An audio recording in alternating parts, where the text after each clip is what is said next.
கிறிஸ்துவுக்குள் பிரியமானவர்களே, கர்த்தரும் இரட்சகருமாய் இயேசு கிறிஸ்துவின் ஈடினிய நாமத்தினாலே உங்கள் யாவருக்கும் என் அன்பின் வாழ்த்து தெரிவித்துள்ளேன். தேவன் அருளிய அப்பம் பிரேயர் மினிஸ்ட்ரி சேனல் மூலியமாக உங்களோடு சந்திப்பதில் மிகுந்த மகிழ்ச்சி அடைகிறேன். தினம்தோறும் அதிகால வேளையிலே பரிசுத்த வேதத்தில் நாம் ஒரு பகுதியை தியானித்து நம்முடைய குடும்ப பாதுகாப்பிற்காக நாம் ஜெபித்து வருகிறோம். அதிகால வேளையில் அபிஷேகங்களை பெற்றுக்கொள்ள, தேவனுடைய கிருபை பெற்றுக்கொள்ள புதிய நாளிலும் இணைந்திருங்கள். இந்த அதிகால வேளையிலே நீதிமொழிகள் 28ஆம் அதிகாரம் 13ஆம் வசனம், 32ஆம் சங்கீதம் 5ஆம் வசனம், இந்த 2 வசனங்களை நாம் தியானிக்கும் போது அநேக ரகசியங்கள் இருக்கிறது. தன் பாவங்களை மறைக்கிறவன் வாழ்வடைய மாட்டான், அவைகளை அறிக்கை செய்து விட்டுவிடுகிறவனோ இரக்கம் பெறுவான். கர்த்தருடைய பிள்ளைகள் ஆசீர்வாதங்களை பெற்றுக்கொள்ள வேண்டும். சில குடும்பத்திலே ஆசீர்வாதத்துக்கு தடை என்ன அப்படின்னு சொல்லி கேட்டா தெரியாது. நமக்கும் தேவனுக்கும் நடுவுல ஏதாவது சின்ன சின்ன பாவங்கள் இருக்கும்போது ஆசீர்வாத தடை காணப்படும். நம்ம வாழ்ற காலமே இந்த கடைசி காலம். பாவம் அப்படின்னா எல்லா வீட்டுக்குள்ளேயும் எல்லாருக்கும் தெரியும் எது பாவம் தெரியும். ஆனா சில குடும்பம் மனம் திரும்பி பரிசுத்தமா உண்மையா வாழக்கூடிய குடும்பமும் உண்டு. ஆனா சில குடும்பம் தெரிந்ததுக்கு அப்புறம் துணிகரமாக தப்பு பண்ற காரியங்களும் உண்டு. ஆசீர்வாதத்துக்கு தடை என்ன அப்படின்னா, நம்ம தேவனுடைய சமூகத்திலே முதலாவது மனம் திரும்பி விட்டோமா, அதை நம்ம கண்டுபிடிச்சா மட்டும்தான் அடுத்த ஆசீர்வாதங்களை நாம் பெற்றுக்கொள்ள முடியும். தன் பாவங்களை மறைக்கிறவன் வாழ்வடைய மாட்டான். நல்லா வாழணும், நல்ல பூர்ண ஆயுசோடு வாழணும் அப்படின்னா முதல்ல என்ன செய்யணும் அப்படின்னா, பாவத்தை அறிக்கை செய்து விட்டு விடணுமா. ஒரு குடும்பம் தீர்காயுசோடு வாழணும் அப்படின்னா முதலாவது பாவத்தை அறிக்கை செய்து விட்டுறணும். சில குடும்பத்திலே பாவத்தை அறிக்கை பண்ணிட்டு மறுபடியும் அந்த பாவங்கள் தொடரும். இப்ப அப்படி வேற பிரச்சனை இருக்கு. ஒரு குடும்பம் ஞானஸ்தானம் எடுக்கிறாங்க, நற்கரணை எடுக்கிறாங்க, சர்ச்சுக்கு போற பிள்ளைகள் தான், ஜெபிக்கிற பிள்ளைகள் தான், முழு பைபிள வாசித்து முடிச்சிட்டாங்க. நேற்றைய தினத்துல ஒரு வாலிப மகள்கிட்ட பேசிட்டு இருந்தேன். அந்த வாலிப மகள் சொன்ன காரியம் எனக்கு ஆச்சரியமா இருந்துச்சு. மிஞ்சி போனா ஒரு 18 வயசுக்குள்ளதான் இருக்கும். ஒரு கடையில வேலை பார்க்க அந்த மகள் சொன்னா, நான் முழு பைபிள 3 தடவை வாசித்து முடிச்சிட்டேன் அப்படின்னா. நல்ல ஆவிக்குரிய பிள்ளை தான். ஆனா இன்னைக்கு தேதியில அந்த மகள் பார்த்தா செல்போன் அடிமையில இருக்கா. ஆவிக்குரிய வாழ்க்கையில வளர முடியல. என்னன்னு சொல்லி பார்த்தா, வேலை செய்யற இடத்துல கூட இருக்கிறவங்க நிறைய ஐடியா கொடுக்குறாங்க. அதுக்கப்புறம் நைட்டு போய் நேரா செல்போன். ரட்சிக்கப்பட்ட பிள்ளை தான், ஞானஸ்தானம் எடுத்த பிள்ளை தான், ஆவிக்குரிய பிள்ளை தான். ஆனா இன்னைக்கு தேதியில பார்த்தா மறுபடியும் பின்மாற்றம். வாலிப வயசுல உன் சிறு சிறு நினை என்று வேதம் சொல்கிறது. ஒரு குடும்பம் வாலிப வயசுல தேவையில்லாத இந்த உலக காரியங்களை விட்டுட்டு தேவனுடைய சமூகத்துல இருப்போம் என்றால் பரிபூர்ணமான ஆசீர்வாதங்களை பெற்றுக்கொள்ள முடியும். ஒரு குடும்பத்துல அம்மா அப்பாவுக்கு தெரியாம விரும்பி திருமணம் முடித்து ஒரு 2 வருஷம் தான் ஆச்சு. அந்த மகளுடைய வாழ்க்கையில கண்ணீர். என்னன்னு சொல்லி கேட்கும்போது, என் கணவர் சரியில்லை, நான் எதிர்பார்த்த மாதிரி இல்லை, நான் எவ்வளோ நம்பி வந்தேன், ஆனால் பல பெண்களோடு தொடர்புல இருக்காங்க, நான் எத்தனையோ முறை சொல்லி பார்த்துட்டேன், திருந்த மாட்டுக்காரு, இப்ப என்னாச்சு அப்படின்னு சொல்லி கேட்டேன். மனநல ஹாஸ்பிட்டல், அங்க அட்மிட் பண்ணியாச்சு. சில குடும்பம் கர்த்தரை விட்டு தள்ளி போகும்போது அந்த வீட்டுக்குள்ள பலவிதமான பிரச்சனைகள், வியாதிகள். ஏன் கண்டே பிடிக்க முடியாது.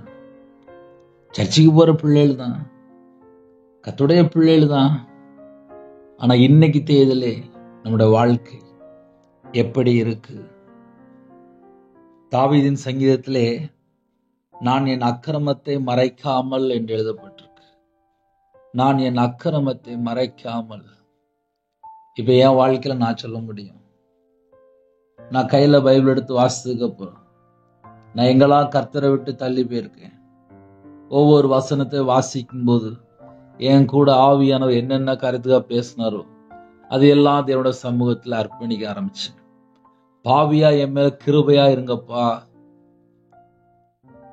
வேதம் தெளிவா எழுதப்பட்டிருக்கு. வேதத்தை விட்டு விலகும் போது துன்மார்க்கர். யாரெல்லாம் வேதத்தை விட்டு விலகி வாழ்றாங்களோ துன்மார்க்கர் என்று வேதம் சொல்கிறது. வேதத்தை கேளாதபடி இன்னைக்கு நம்ம இருந்தோம் என்றால் நம்மளுடைய ஜெபம் அருவருப்பு என்று எழுதப்பட்டிருக்கு. ஜெபத்துக்கு பதில் வராது. எத்தனையோ குடும்பத்திலே காலவேளை இணைந்திருக்கிறீங்க. நம்ம வாழ்க்கை கர்த்தருடைய வார்த்தையின்படி இருக்கா? நம்ம இருதயத்துக்குள்ளே தேவனோட வார்த்தை இருக்கா? நம்ம தேவனோடு நடக்கிறோமா? ஏனோக்குடைய வாழ்க்கையில தேவனோடு நடக்கக்கூடிய அந்த அனுபவம் இன்று நம்ம வாழ்க்கையிலே நிறைய குடும்பத்துல செல்போன் தான் கையில இருக்கு. செல்போன் தான் இப்ப வழிகாட்டுது. வேற ஊருக்கு போனோம் அப்படின்னா அதுல ஒரு மேப் இருக்கு. அந்த மேப்பை கை வச்சாச்சுன்னா போதும், கரெக்டா கொண்டு போய் விட்டுருது.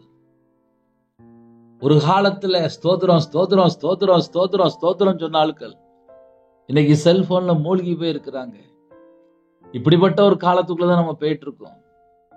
கொரோனா நேரத்துல கண்ணீரோடு ஜெபித்த குடும்பங்கள் இன்னைக்கு ஜெபிக்கிறத மறந்து, தேவனை மறந்து, வேதத்தை மறந்து, துதிக்க மறந்து, கர்த்தரை விட்டு தள்ளி போய் அப்புறம் என் வாழ்க்கையில என்ன பிரச்சனை என்ன பிரச்சனை உட்காந்து புலம்பிட்டே இருப்பாங்க. நான் சொல்ற உண்மையா பொய்யா? ஒரு குடும்பம் கர்த்தரை விட்டு தள்ளி போகுது. எவ்வளவு ஆபத்து, எவ்வளவு பிரச்சனைகள், எவ்வளவு போராட்டங்கள். இதுக்கெல்லாம் காரணம் யாரு? நம்ம தேவனோட வார்த்தையின்படி வாழ்றோமா? தேவனோட சத்தத்துக்கு நம்ம செவி கொடுக்கிறோமா?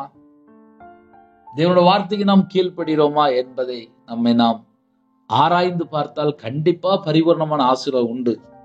ஏன்னா சில குடும்பத்திலே கர்த்தருடைய வார்த்தையை விட்டு விலகி அதுக்கப்புறம் அவருடைய வாழ்க்கையில பார்த்த நிறைய உபத்திரங்கள், நிறைய போராட்டம். என்ன காரணம்? ஏதோ ஒரு காரியத்திலே கர்த்தரை விட்டு தள்ளி போய் அதுக்கப்புறம் அவருடைய வாழ்க்கையில பார்த்த நிறைய பிரச்சனைகளை போய் சிக்கி கொள்றாங்க. தாவீதின் சங்கீதத்திலே நான் என் அக்கிரமத்தை மறைக்காமல் என் பாவத்தை உமக்கு அறிவித்தேன். ஒரு குடும்பம் ரட்சிக்கப்படணும் அப்படின்னா என்ன செய்யணும் அப்படின்னா, நான் என் அக்கிரமத்தை மறைக்காமல் என் பாவத்தை உமக்கு அறிவித்தேன்.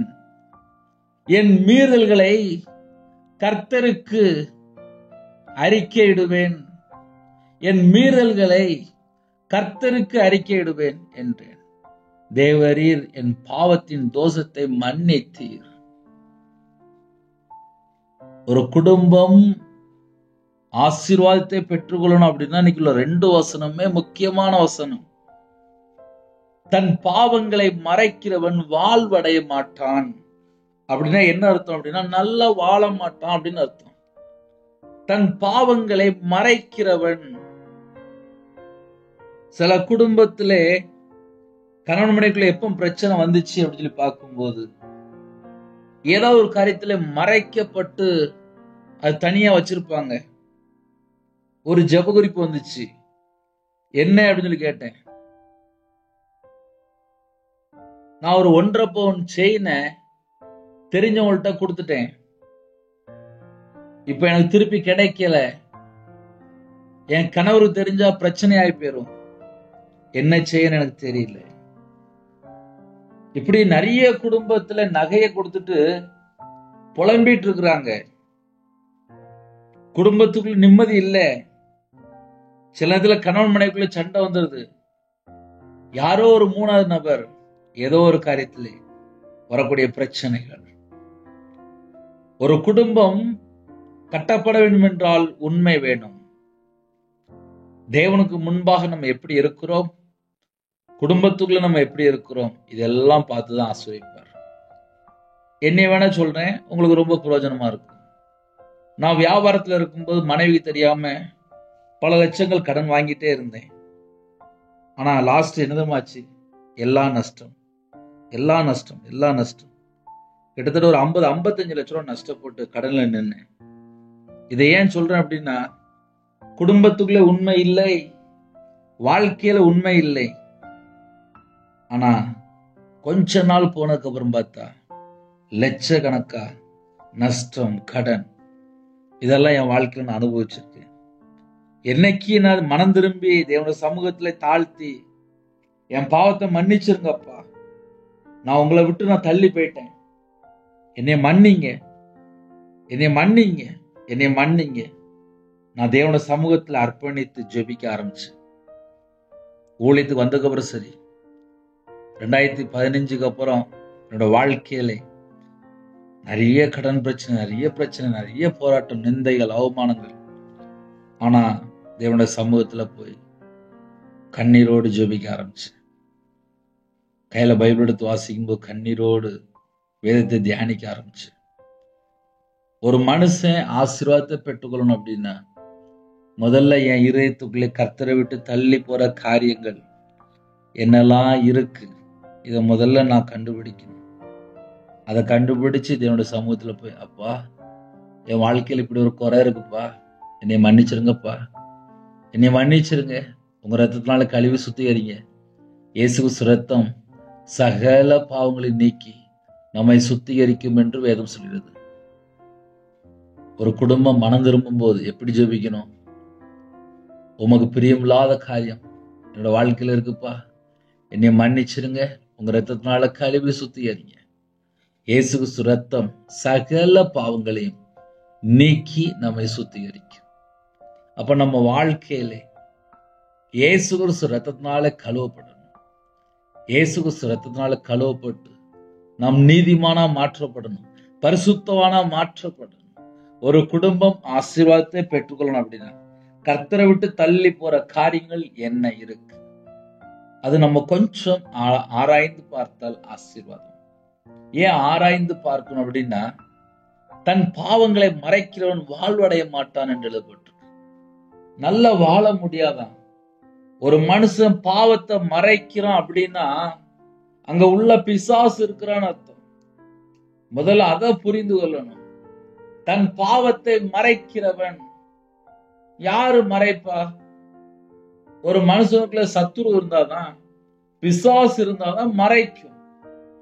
கர்த்தருடைய பிள்ளைகள் ஏதாவது ஒரு காரியத்துல கர்த்தரை விட்டு தள்ளி போனால் உடனே என்ன செய்யணும்? தேவனுடைய சமூகத்துல வந்து தாழ்த்தி அர்ப்பணித்து, அப்பா உமக்கு பிரியம் இல்லாமல் இப்படி ஒரு பாவம் பண்ணிட்டேன்,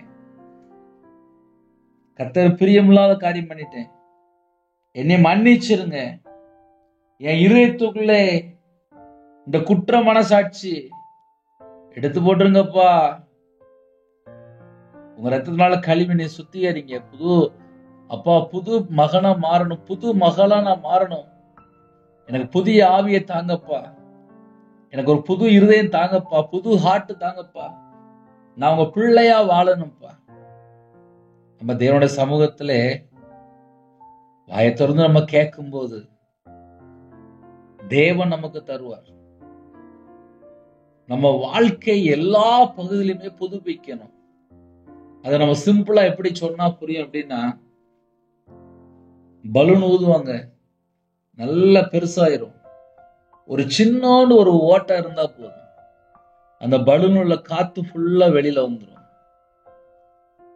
நம்ம வாழ்க்கையில அபிஷேகத்தை பெற்றுக்கொள்ளணும், பரிசுத்த ஆவியை நாம் பெற்றுக்கொள்ளணும், ஆசீர்வாதத்தை பெற்றுக்கொள்ளணும், கிருபை பெற்றுக்கொள்ளணும், வரங்களை பெற்றுக்கொள்ளணும். ஆனா பின்னாடி ஒரே ஒரு நூல் பாவம் மட்டும் இருந்துச்சுன்னா போதும், எல்லாம் லீக் ஆயிட்டு இருக்கும். அபிஷேகம் கொஞ்சம் கொஞ்சமா வெளியே போக ஆரம்பிச்சிடும். இன்னைக்கு நிறைய குடும்பத்துல என்ன பிரச்சனை? ஒரு பாவி நன்மையை கெடுத்துருவான். இன்னைக்கு நிறைய குடும்பத்துல கர்த்தரை விட்டு தள்ளி போறதுனாலதான் வரக்கூடிய பிரச்சனைகள் அதிகம். அதிகால வேளையிலே இன்னைக்கு செய்தி என்ன தெரியுமா? தன் பாவங்களை மறைக்கிறவன் வாழ்வடைய மாட்டான், அவைகளை அறிக்கை செய்து விட்டு விடுகிறவனோ இரக்கம் பெறுவான். தேவனிடத்திலிருந்து இரக்கங்களை நாம் பெற்றுக்கொள்ள வேண்டும் என்றால், மறுபடியும் சொல்றேன், தேவனிடத்திலிருந்து இரக்கங்களை நாம் பெற்றுக்கொள்ள வேண்டும் என்றால் பாவத்தை அறிக்கை செய்து விட்டிருக்கணும். மறுபடியும் மறுபடியும் பாவம் செய்யும்போது அது மீறுதல், அது அக்கிரமம், தண்டனைக்குள்ள போயிருது. இப்போ அதை நம்ம எப்படி சொன்னா புரியும் அப்படின்னா, நிறைய தாய்மார்கள், நிறைய சகோதரிமார்கள் வீட்டுலதான் இருப்பாங்க. அவங்க வேலைக்கு போக மாட்டாங்க. காலை வேளையில சீக்கிரம் வந்துச்சு சமையல் பண்ணிடுவாங்க. அதுக்கப்புறம் நைட் நேரத்துல பிள்ளைகளுக்கு ஒரு டிஃபன் செஞ்சு கொடுப்பாங்க. எல்லாம் கரெக்டு தான். ஆனா அந்த பகல் நேரத்துல சும்மா இருக்கும்போது செல்போன்ல எத்தனை மணி நேரம் அதுல தேவையில்ல எத்தனை காரியங்கள் பார்த்தாங்க. சாயங்காலம் நாடகம் பார்க்கறது, படம் பார்க்கறது, இப்படி எத்தனை குடும்பங்கள் இருக்கு. அதுல நல்லதா கெட்டதா நம்ம யோசித்து பார்ப்போமே. ஆசீர்வாதத்துக்கு தடை காரணம் யாரு? ஒரு குடும்பத்திலே வீட்டுலதான் இருக்கிறாங்க, 5 மணி நேரம் 6 மணி நேரம் செல்போன் பார்த்தா இந்த 5 மணி நேரம் 6 மணி நேரம் தேவனை தேடக்கூடிய டைமா இருக்கும். அதனாலதான் சொல்றேன். அதனால கர்த்தருடைய பிள்ளைகள் முதலாவது தேவனுடைய ராஜ்யத்தை தேடும் போது இவைகளெல்லாம் உங்களுக்கு கூட கொடுக்கப்படும். ஆசீர்வாதம் வேணும் அப்படின்னா முதலாவது தேவனுடைய ராஜ்யத்தை தேடணும். தேவனுடைய ராஜ்யத்தை தேடணும் அப்படின்னா, நான் கர்த்தரை விட்டு எங்கெல்லாம் வழி விலகி இருக்கேன், வேதம் தெளிவு எழுதப்பட்டிருக்கு. மனம் திரும்புங்கள், தேவனுடைய ராஜ்யம் சமீபமா இருக்கிறது. பக்கத்துல வந்துட்டு மனம் திரும்புங்கள். என் மனம் கர்த்தரை விட்டு தள்ளி போயிருக்கா? என் மனம் கர்த்தரோடு இணைந்திருக்கா? என் இதயத்துக்குள்ளே தேவனுடைய ஆவியினால நான் நிரப்பப்பட்டிருக்கேனா? தேவனுடைய வார்த்தையினாலே நான் நிரப்பப்பட்டிருக்கேனா? பரிசுத்த ஆவியினால் நான் நிரப்பப்பட்டிருக்கேனா? பிதா, குமாரன், பரிசுத்த ஆவியானவர் எனக்குள்ளே இருக்கும் போதுதான் வல்லமை செயல்படும், அபிஷேகம் செயல்படும், வரங்கள் செயல்படும், கனி உள்ள ஒரு வாழ்க்கை வாழ முடியும். அப்ப என் இருதயத்துக்குள்ள தேவனுடைய வார்த்தை இருக்கணும் அப்படின்னா அதுல ஒரு சின்ன ஒரு கேப் கூட இருக்கக்கூடாது, சின்ன ஒரு டேமேஜ் இருக்கக்கூடாது. அதை நம்ம சிம்பிளா சொல்லுவோமே, நிறைய மக்களுக்கு புரியும். ஹார்ட்ல சின்ன கம்ப்ளைண்ட் வந்துட்டு அப்படின்னா உடனே ஓபன் சர்ஜரி, இல்லைன்னா ஹார்ட்ல வந்து டக் டக்குன்னு உடனே முடிச்சு 2 நாள் 3 நாள் வீட்டுக்கு அனுப்பி விட்டுருவாங்க. அவ்வளவு தூரம் ஃபாஸ்டா வைப்பாங்க. 2 நாள் 3 நாள் ஹார்ட் கொஞ்சம் பிரச்சனை ஆயிட்டு அப்படின்னா உடனே அடுத்த செகண்ட் ஆபரேஷன் தேட்டர் தான். ஆவிக்குரிய வாழ்க்கையிலே நம்ம வாழ்க்கையில சின்ன மிஸ்டேக் இருந்தாலும் அதை உடனே செக் பண்ணி பார்க்கணும். என் இருதயம் கர்த்தரை விட்டு எங்கேயாவது தள்ளி போயிட்டு இருக்கா? இன்னைக்கு நிறைய குடும்பத்துல இருதயத்துல இந்த உலகத்துக்குள்ள காரியம் தான் இருக்கு, அது வெளியே சொல்ல மாட்டாங்க. வீடு கட்டியிருப்பாங்க, பல லட்சங்கள் கடன் இருக்கும், பிள்ளைக்கு கல்யாணம் முடியாம இருக்கும், பிள்ளை இல்லாம இருக்கும், வேலையில பிரச்சனையா இருக்கும், யார்கிட்டயா பணம் கொடுத்துருப்பாங்க வராம இருக்கும். இப்படி நம்ம நிறைய காரியங்கள் சொல்லிட்டு போலாம். ஒரு குடும்பம் ஏதாவது ஒரு பிரச்சனையில மனக்கவலையில இருப்பாங்க, வெளியே தெரியாது. நம்ம எந்த சூழ்நிலை சரி, என் இதயத்துல நான் இப்படி இருக்குப்பா, இப்படி யோசிக்கிறேன்ப்பா, இது தேவையில்லாத காரியம் தான்ப்பா, இது எனக்கு வேண்டாம். என் இருதயம் தேவனோடு தொடர்புல இருக்கணும். அதான் முக்கியமான பாயிண்ட். தன் பாவத்தை அறிக்கை செய்து விட்டு விடுகிறவன். இப்ப நம்ம யோசித்து பார்க்கலாம், நம்ம வாழ்க்கையிலே மறைவான பகுதி ஏதாவது இருக்கா? அந்தரங்கத்திலே கர்த்தரை விட்டு தள்ளி போற காரியங்கள் ஏதாவது இருக்கா? இத கண்டுபிடிச்சா மட்டும்தான் ஆசீர்வாதம். அதுக்குத்தான் அறிக்கை செய்து விட்டு விடணும். விட்டு விடணும், விட்டு விடணும் அப்படின்னா விட்டுறணும். இன்னைக்கு நான் பாவம் பண்ணி பறிக்க பண்ணிட்டேன், இப்ப நான் கிருபையின் காலம் தான் வாழ்றேன், மறுபடியும் போய் நான் துணிகரமா பாவம் பண்றேன், மறுபடியும் போய் துணிகரமா பாவம் பண்றேன், மறுபடியும் போய் துணிகரமா பாவம் பண்றேன், நான் தான் கிருபையின் காலத்துல இருக்கிறேனே அப்படின்னு சொல்லிட்டு இந்த கடைசி காலத்திலே கள்ள உபதேசத்துல போதிப்பாங்க. அது கள்ள உபதேசம்.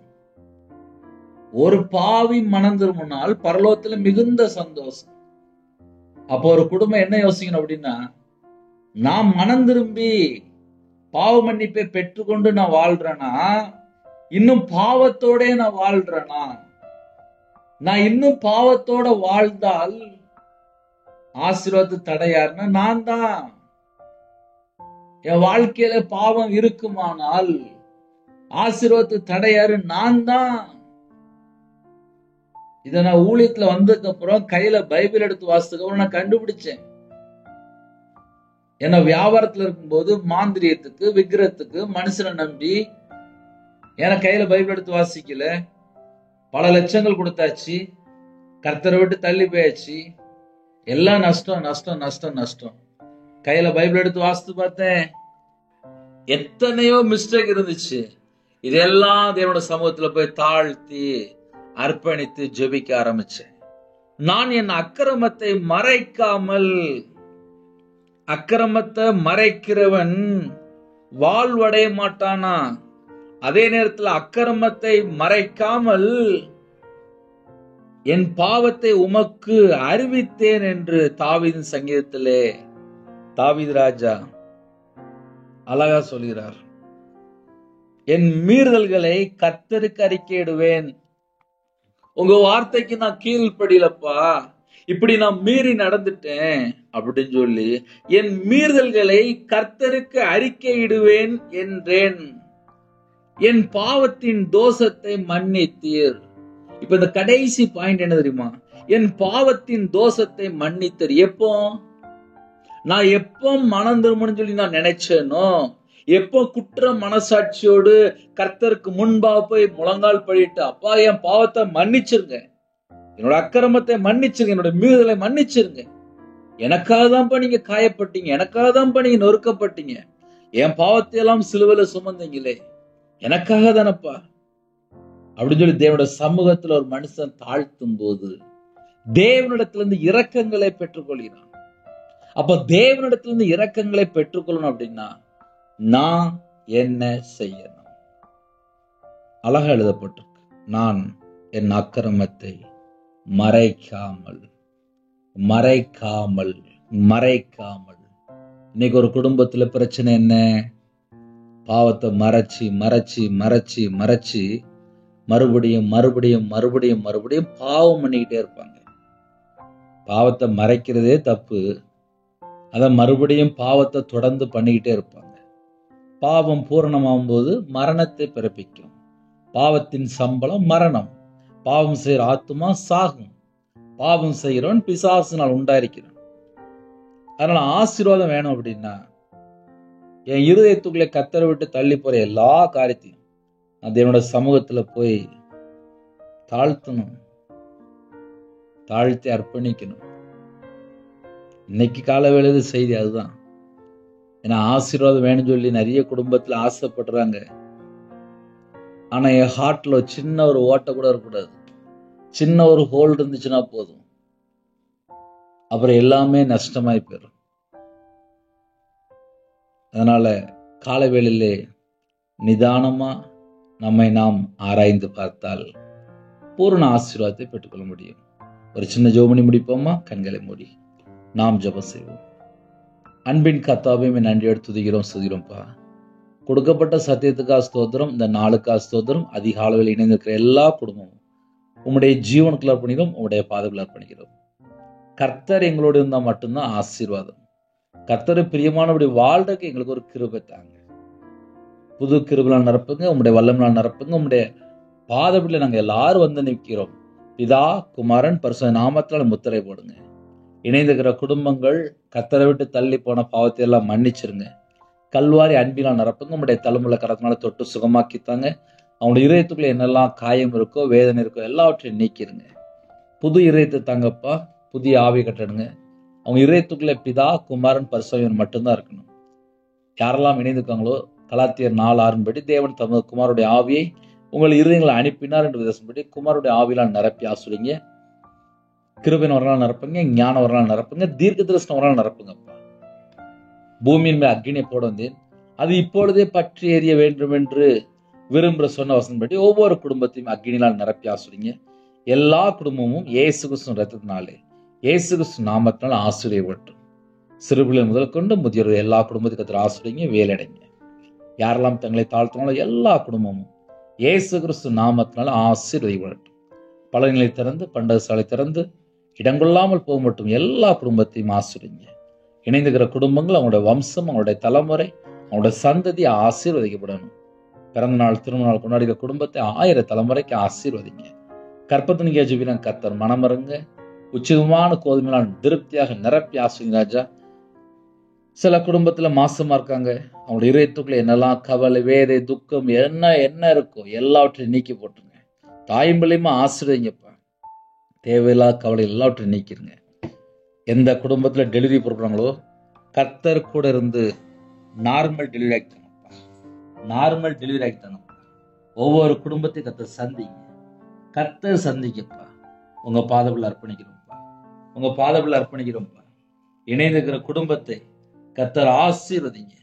கர்த்தர் ஆசீர்வதிங்க. கர்த்தர் ஆசீர்வதிங்க. எல்லா குடும்பமும் இயேசு கிறிஸ்து ரத்தத்தினாலே, இயேசு கிறிஸ்து நாமத்தினாலே ஆசீர்வதிக்கப்படட்டும். பலனிலை திறந்து, பண்டக சாலை திறந்து எல்லா குடும்பத்தையும் ஆசீர்வதிங்க. திருமணம் முடிந்ததுக்கு அப்புறம் கர்த்தரை விட்டு தள்ளி போற என்னென்ன பாவங்கள் இருக்கும் அந்த பாவத்தை மன்னித்து மறுபடியும் அப்பா பிள்ளைகளை ரட்சிங்கப்பா. பிள்ளைகளை மீட்டுக் கொள்ளுங்கப்பா. ஒவ்வொரு குடும்பமும் ரட்சிக்கப்படணும்ப்பா. எல்லாரும் அப்பா மறுபடியும் தேவனுக்கு பிரியமானபடி வாழணும்ப்பா. இயேசு கிறிஸ்து ரத்தம் சகல பாவங்கள் நீக்கி சுத்திகரிக்க என்று வேதவசனப்படி எந்தெந்த குடும்பத்தில் இணைந்து தங்களை தாழ்த்துறவங்களோ அவனுடைய அக்கிரமம், அவனுடைய பாவங்களுடைய மீறுதல் எல்லாவற்றையும் கர்த்தர் மன்னித்து மறுபடியும் ஒவ்வொரு குடும்பத்தையும் ஆசீர்வதிங்க. இந்த நாளிலும் உங்க கிருபையால் நிரப்புங்கப்பா. வெளிநாட்டுல இருக்காங்கப்பா, உங்களோட வாழ்க்கையில எங்கெல்லாம் கர்த்தரை விட்டு தள்ளி போனாங்களோ அந்த எல்லா பாவத்தையெல்லாம் மன்னித்து, எல்லா பாவத்தையெல்லாம் மன்னித்து, எல்லா பாவத்தையெல்லாம் மன்னித்து மறுபடியும் ஆசீர்வதிங்கப்பா. உமக்கு பிரியமானபடி நாங்க வாழணும்ப்பா. உங்க சத்தத்துக்கு நாங்க செவி கொடுக்கணும்ப்பா. உண்மையா வாழ எங்களுக்கு கிருபை தாங்கப்பா. எந்தெந்த நாட்டுக்குள்ள இருக்காங்களோ அந்த இடத்துல சகலமான பாதுகாப்பு தாங்கப்பா. பாதுகாப்பு தாங்கப்பா. சில குடும்பத்துக்குள்ள இருதயம் ஃபுல்லா பாரம்ப்பா. கடன் பிரச்சனை. இந்த கடன் பிரச்சனைக்கு ஒரு முடிவு கொண்டு வாங்கப்பா. இந்த நாளிலும் இணைந்திருக்கிற குடும்பங்கள் ஆசீர்வதிக்கப்படட்டும். ஆசீர்வதிக்கப்படட்டும். ஆசீர்வதிக்கப்படட்டும். வாலிப பிள்ளைகள் உன் சிறு சிற நினை என்று வேதம் சொல்லியிருப்பா. வாலிப வயசுலே தேவையில்லாத செல்போன் அடிமைகள் அந்த எல்லா கிரியிலும் அழிக்கப்படட்டும்ப்பா. அப்பா மிஷினரிமா இருக்க ஸ்தோத்திரம்ப்பா. எந்தெந்த கிராமத்துல எந்தெந்த பட்டணத்துல அப்பா கிராம ஊழியம் பண்ணிட்டு இருக்காங்களோ அந்த குடும்பத்துக்கு ஒரு பாதுகாப்பு தாங்க. எல்லா கிராமத்திலையும் சர்ச்சை கட்டப்படணும்ப்பா. கிருபை தாங்கப்பா. தேவன் அருளி அப்போ மினிஷன்ல அப்பாவுடைய கரத்துல அர்ப்பணிக்கிறோம். காலை வேளையில வாட்ச்மேன் ஜெபிக்கிறாங்க, செக்யூரிட்டி ஜெபிக்கிறாங்க, போலீஸ் ஆபீசர் ஜெபிக்கிறாங்க, ஆர்மியில ஜெபிக்கிறாங்க, அதிகாரிகள் ஜெபிக்கிறாங்க, தலைவர் ஜெபிக்கிறாங்க, டாக்டர் ஜெபிக்கிறாங்க. சில குடும்பத்துல விவசாயத்துக்கு போறாங்க. எல்லாரையும் உங்களுடைய பாதங்களை அர்ப்பணிக்கிறோம். எல்லாருக்கும் ஒரு பாதுகாப்பு தான். டிரைவிங் லைன்ல போறாங்க, கர்த்தர் கூட இருக்கணும்ப்பா. இந்த நாளிலும் விசேஷமாக சரீரத்துல பலவீனத்தோடு படுத்த படுக்கையில எந்தெந்த இடத்துல நின்று ஜெபிக்கிறாங்களோ, கண்ணீரோடு ஜெபிக்கிறாங்களோ கர்த்தருடைய கரம் பிள்ளைகளை தொடட்டும்ப்பா. உங்களுடைய தலைமுகளால சுகமானது பேசும்படி அவங்களோட அக்கிரமம், அவங்களுடைய பாவத்தை எல்லாம் மன்னித்து குணமாக்கி தாங்கப்பா. பரிபூர்ணமான சுகம் தாங்கப்பா. தீர்காயுஸ் தாங்கப்பா. பலவீனத்தை நீக்கி போடுங்க. தீர்காயுஸ் தாங்கப்பா. உங்க நாம மகிமைப்படட்டும். அப்பிரயோஜனமான ஊழியக்காரப்பா. எங்க வாழ்க்கையில கர்த்தரை விட்டு தள்ளி போற எந்த ஒரு காரியமும் இருக்கக்கூடாதுப்பா. எல்லாருடைய பாவத்தையும் மன்னிச்சு பிள்ளைகளை ஆசீர்வதிங்க. கர்த்தர் பொறுப்படுத்துங்க. இயேசு கிறிஸ்துவின் பிதாவே, ஆமென். தேவனுக்கு மகிமையுண்டாதாக. கர்த்தர் தாமே உங்களையும் உங்கள் குடும்பத்தையும் சகல காரியத்திலும் சம்பூர்ணமாக திருப்தியாக கர்த்தர் கூட ஆசீர்வதிப்பாராக. ஆமென். God bless you.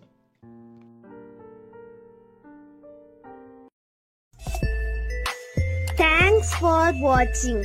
Please subscribe our channel. Click the like and share. Click the bell. God bless you.